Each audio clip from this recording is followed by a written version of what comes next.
اعوذ باللہ من الشیطان الرجیم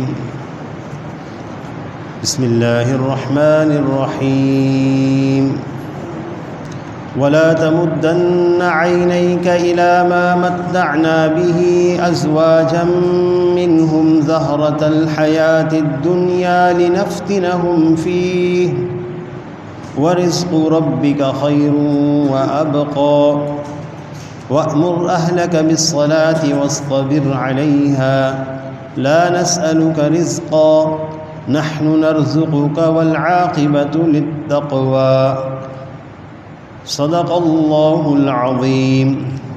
سورہ طٰہٰ کی آیت نمبر 131 سے اللہ تعالیٰ نے تلاوت کی توفیق عطا فرمائی۔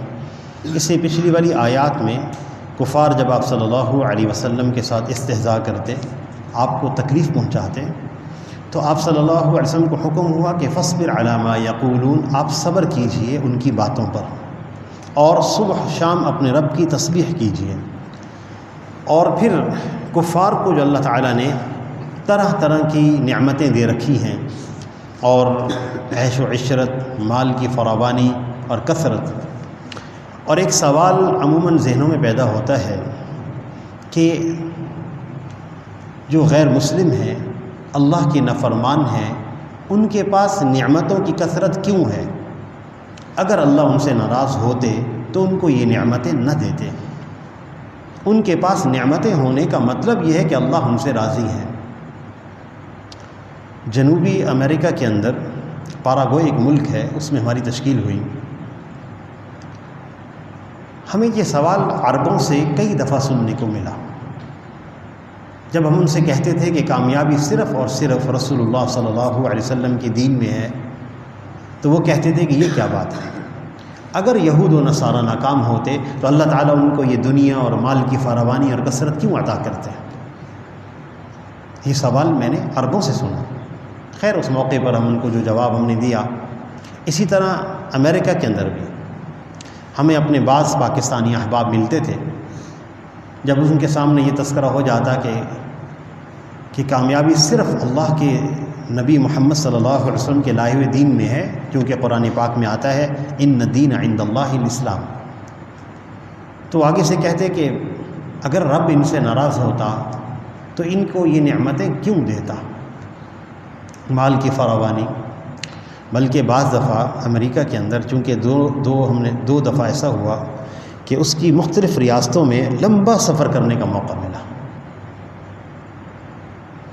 5-5 ہزار کلومیٹر بھی سفر کیا، گاڑی بھی چلائی، تو بسا اوقات بارشوں کا نظام، پانیوں کا نظام، دریاؤں کا نظام دیکھ کر حیرت ہوتی تھی۔ ایسے پانی اور دریا ہمارے پاس نہیں ہیں۔ تو نعمتوں کی فراوانی اور کثرت کا مشاہدہ کیا۔ تو نبی صلی اللہ علیہ وسلم کو یہ حکم ہے اس آیت کے اندر، اللہ تعالیٰ نے اپنے نہ ماننے والوں کو نعمتیں زیادہ کیوں دی ہیں؟ اس کا یہ جواب ہے اس آیت میں۔ خطاب رسول اللہ صلی اللہ علیہ وسلم کو ہے، لیکن ان کے ذریعے سے پوری امت کو خطاب ہے، مجھے آپ سب کو۔ اور یہ خطاب چونکہ رسول اللہ صلی اللہ علیہ وسلم معصوم ہے، لہذا ان کے ہاں تو یہ خیال گزر ہی نہیں سکتا، اس لیے یہ خطاب ان کے واسطہ سے مجھے اور آپ کو ہو رہا ہے۔ اور وہ خطاب کیا ہے؟ وَلَا تَمُدَّنَّ عَيْنَيْكَ، آپ نگاہ اٹھا کر بھی نہ دیکھیے اس طرف۔ اب بیچ میں بین القوسین ترجمہ جو کتاب میں نہیں ہے، متن میں نہیں ہے، جو مفسرین نے کیا، جبکہ رسول اللہ صلی اللہ علیہ وسلم نے کبھی دیکھا بھی نہیں ہے، کبھی نہیں دیکھا ہمارے نبی صلی اللہ علیہ وسلم نے۔ ہمارے نبی صلی اللہ علیہ وسلم کے اندر زہد کی شان سب سے اعلیٰ ہے، دنیا سے بے رغبت۔ وَلَا تَمُدَّنَّ عَيْنَيْكَ، آپ آنکھ اٹھا کے بھی نہ دیکھیے، إِلَىٰ مَا مَتَّعْنَا بِهِ أَزْوَاجًا مِّنْهُمْ، کہ مختلف کافروں کو جو ہم نے عیش کے سامان نفع اٹھانے کے واسطے دے رکھے ہیں، ان کو آنکھ اٹھا کے بھی نہ دیکھیے۔ کیوں دیے؟ زہرۃ الحیات الدنیا، یہ صرف دنیا کی رونق ہے، چمک ہے۔ لنفتنہم فیہ، تاکہ ہم ان کو اس میں آزمائیں۔ اے مسلمانوں، تمہارے لیے حکم یہ ہے ورزق ربک خیر، تمہارے رب کا جو رزق ہے وہ بہتر ہے، وہ ابقا اور باقی رہنے والا ہے۔ جو جنت کی نعمتیں ہیں وہ باقی رہنے والی ہیں۔ بخاری شریف کی روایت ہے، آپ صلی اللہ علیہ وسلم ایک دفعہ سورج گرہن کی نماز پڑھا رہے تھے۔ نماز پڑھاتے ہوئے آپ صلی اللہ علیہ وسلم نے ہاتھ بڑھا کر کوئی چیز پکڑنا چاہی۔ نماز سے فارغ ہوئے تو آپ صلی اللہ علیہ وسلم سے عرض کیا گیا، یا رسول اللہ، آج کی نماز نے خلاف معمول عمل دیکھا ہے جو پہلے نہیں دیکھا۔ آپ صلی اللہ علیہ وسلم نے فرمایا، اس نماز میں جنت کی نعمتوں کو میرے سامنے کھولا گیا، اس کے پھل میرے قریب ہو گئے، میرا دل چاہا کہ میں اس کا ایک پھل توڑ لوں، اگر میں اس کا پھل توڑ لیتا قیامت تک آنے والے انسان اس کو کھاتے رہتے تو ختم نہ ہوتا۔ ورزق ربک، تیرے رب کا رزق خیر، بہتر ہے، وہ ابقا اور باقی رہنے والا ہے، باقی کوئی نعمت دنیا میں باقی رہنے والی نہیں ہے۔ بڑی بڑی شخصیات جن کو اللہ تعالیٰ نے مال و دولت کی کثرت دے رکھی تھی، ان کا سوسائڈ کرنا، خودکشی کرنا معروف ہے، آپ حضرات کے سامنے ہیں۔ کیا وجہ ہوئی؟ جب ساری چیزیں میسر ہیں، شہرت بھی میسر ہے، چیزیں بھی میسر ہیں، تو پھر کیوں؟ اللہ اکبر۔ وَأْمُرْ أَهْلَكَ بِالصَّلَاةِ، اپنے گھر والوں کو نماز کا حکم کیجیے، وَاسْتَبِرْ عَلَيْهَا، خود بھی اس پر ثابت قدم رہیے، لَا نَسْأَلُكَ رِزْقًا، ہم آپ سے رزق کموانا نہیں چاہتے، نَحْنُ نَرْزُقُكَ، ہم آپ کو رزق دیتے ہیں، وَالْعَاقِبَةُ لِلتَّقْوَىٰ، اور اچھا انجام پرہیزگاروں کا ہے۔ نماز کا حکم کیجیے اپنے گھر والوں کو۔ جب یہ آیت نازل ہوئی، آپ صلی اللہ علیہ وسلم سے زیادہ عمل کرنے والا کون ہو سکتا ہے؟ تو آپ صلی اللہ علیہ وسلم کے اہل آپ کے قریبی تو رہتے تھے، حضرت علی کرم اللہ وجہہ اور حضرت فاطمہ رضی اللہ عنہا، اس لیے آپ صلی اللہ علیہ وسلم فجر کی نماز، اس آیت کے نازل ہونے کے بعد فجر کی نماز کے لیے جب جاتے تو ان کے گھر کے دروازے پہ فرماتے، الصلاۃ الصلاۃ، نماز کی تیاری کرو۔ حالانکہ وہ لوگ ایسے ہیں جو کبھی نماز چھوڑنے والے نہیں، ممکن ہی نہیں ہے، لیکن اس آیت پر عمل کرنے کے لیے آپ اپنے اہل کو نماز کی تلقین کرتے تھے۔ اس لیے آپ صلی اللہ علیہ وسلم کے ارشاد ہے، مروا اولادکم وہم ابناء سبع، جب بچے 7 برس کے ہو جائیں تو ان کو نماز کی تلقین کرو۔ تو 7 برس کی عمر سے بچوں کی تربیت کرنی چاہیے کہ وہ نماز پڑھنے والے بنیں۔ اچھا، نمبر 2، جب بچے 10 برس کے ہو جائیں تو ان کو نماز نہ پڑھنے پر ان کی پٹائی کرو۔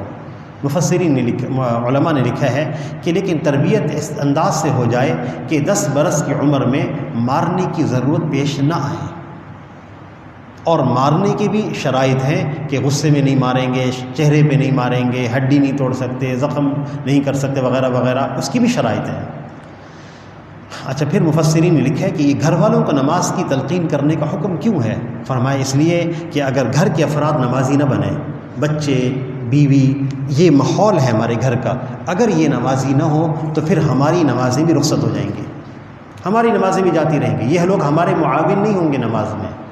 اس لیے کہ ہر انسان ہر وقت ایک کیفیت میں نہیں رہتا، اس کو ماحول چاہیے، ترغیب والا ماحول چاہیے، اس لیے گھر ہو ایسا ماحول بنایا جائے کوئی بے نمازی نہ ہو۔ جو ہمارا دفتر ہے، جہاں ہم کام کرتے ہیں، جو ہماری کاروباری جگہ ہے، ایسا ماحول بنایا جائے، کوئی بندہ بے نمازی نہ ہو۔ الحمدللہ جن لوگوں نے نیتیں کی، ارادے کیے، اللہ نے ان کو توفیق عطا فرمائی، ان کی دکانوں کے اندر نمازوں کا اہتمام، ان کی کاروباری مراکز کے اندر نمازوں کا اہتمام۔ اس لیے جہاں ہم ہیں، جس جگہ پر بھی ہوں، نماز کا ماحول بنانا ہے۔ یہ وہ کیفیت ہے جس کی وجہ سے انشاءاللہ نماز نہیں چھوٹے گی۔ یہ جو ہم ایک آیت کی تلاوت کرتے ہیں، وَأَقِیمُوا الصَّلَاةَ، نماز قائم کرو۔ اقامت صلاۃ کے کئی معنی ہیں۔ ایک معنی حضرت شاہ ولی اللہ محدث دہلوی رحمۃ اللہ علیہ نے لکھا ہے۔ اقامت صلاۃ کا معنی ہوتا ہے، عربی میں کہتے ہیں جب کوئی چیز بازار میں ختم ہو جائے، پھر بازار میں وہ چیز عام موجود ہو تو کہا جاتا ہے اقام شیء فی السوق، یہ چیز بازار میں رواج پذیر ہو گئی۔ تو حضرت فرماتے تھے اقیمو کا معنی یہ نماز کو رواج دو، اس کی اتنی دعوت دی جائے کہ کوئی بندہ بے نمازی نہ ہو، اس کا ماحول اتنا مضبوط بنے، اس لیے فرمایا اپنے گھر والوں کو نماز کا حکم کیجیے، واصطبر علیہا، اور اس پر خود بھی ثابت قدم رہیے۔ یہ تربیت کا بہت بڑا اصول ہے کہ آدمی اپنے گھر والوں کے سامنے ایک نمونہ اور مثال ہوتا ہے، لہذا نمونہ اور مثال عملی صحیح ہونا چاہیے، ورنہ بات کا اثر نہیں رہے گا۔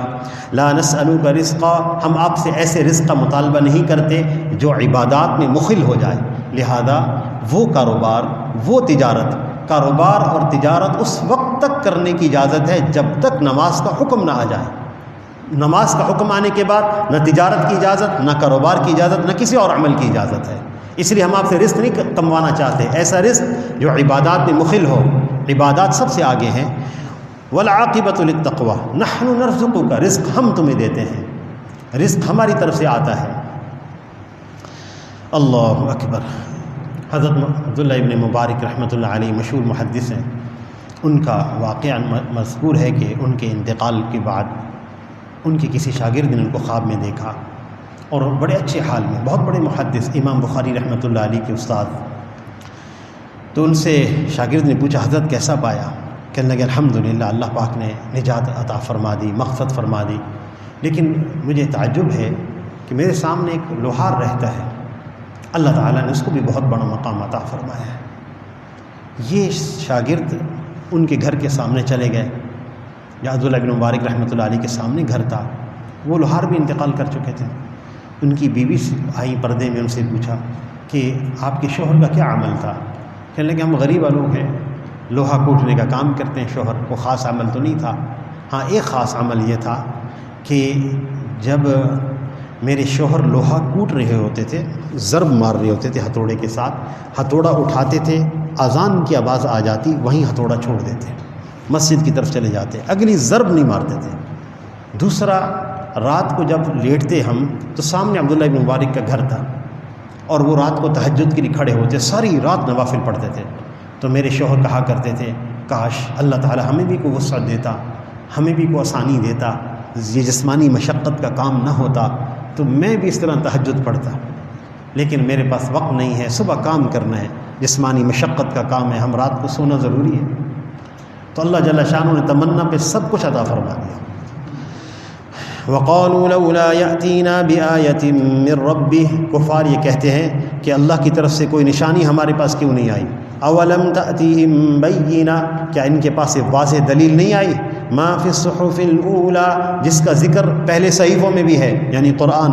ولو انا اہلکناہم بعذاب من قبلہ، اگر ہم ان کو قرآن کے نازل ہونے سے پہلے ہلاک کر دیتے، لقالوا ربنا لولا ارسلت الینا رسولا، تو یہ ضرور کہتے اس وقت کیوں نہیں ہماری طرف کوئی رسول بھیجا گیا، اگر رسول بھیجا جاتا، فنتبع آیاتک من قبل ان نذل ونخزى، تو ہم اتباع کرتے آپ کی آیات کی اس سے پہلے کہ ہم ذلیل و رسوا ہو جائیں۔ پھر آپ صلی اللہ علیہ وسلم کو ارشاد ہے کہ آپ ان سے یہ کہیے، قل، یوں کہیے، کل متربص، ہم سب انتظار کر رہے ہیں، فتربصوا، تم بھی انتظار کرو، فستعلمون من اصحاب الصراط السوی ومن اهتدى، ان قریب تمہیں معلوم ہو جائے گا کون سیدھے راہ پر ہے اور کون ہدایت پر ہے۔ اللہ تعالیٰ سے دعا ہے اللہ ہم سب کو عمل کی توفیق عطا فرمائے۔ الحمدللہ سورہ طٰہٰ کی تکمیل ہو گئی اس رمضان میں، آپ حضرات نے اس کا ترجمہ بھی سماعت فرمایا، اس کے مختصر معانی بھی سماعت فرمائے، اللہ تعالیٰ نے ہی توفیق عطا فرمائی، اور انہی کے فضل سے ایسا ہوا کہ یہ سورہ طٰہٰ کی تکمیل ہوئی۔ اللہ پاک ہم سب کو عمل کی توفیق عطا فرمائے۔ وآخر دعوانا ان الحمدللہ رب العالمین۔